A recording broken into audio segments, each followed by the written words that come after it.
রাব্বি Siddiqui, news 9, Dhaka.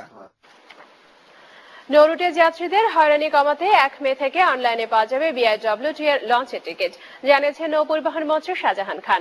এ বিষয়ে সকালে সচিবালয়ে অনলাইন প্রোভাইডার প্রতিষ্ঠান সহজের সাথে চুক্তি স্বাক্ষর করেছে নৌ মন্ত্রণালয়। নৌপরিবহন মন্ত্রী জানান, প্রাথমিক অবস্থায় 1 বছরের জন্য সহজের সাথে অনলাইনে টিকিট বিক্রির চুক্তি হয়েছে। এর ফলে টিকিট কালোবাজারিদের দৌরাত্ম্য কমে আসবে বলে আশা প্রকাশ করেন তিনি। নৌমন্ত্রী আরো জানান, শিগগিরই ঢাকা বরিশাল হয়ে খুলনা পর্যন্ত আদি নৌরুট চালু করা হবে। বর্তমানে অভ্যন্তরীণ নৌরুটে বিআইডব্লিউটি এর 6টি লঞ্চ রয়েছে। খুব শিগগিরই আরো 2টি নতুন লঞ্চ যুক্ত হচ্ছে বলে জানান নৌ পরিবহন মন্ত্রী শাহজাহান খান। তিনি আরো জানান, সদরঘাটে বেসরকারি লঞ্চের জন্য আলাদা আলাদা টিকিট ঘর নির্মাণের পরিকল্পনা নিয়েছে সরকার।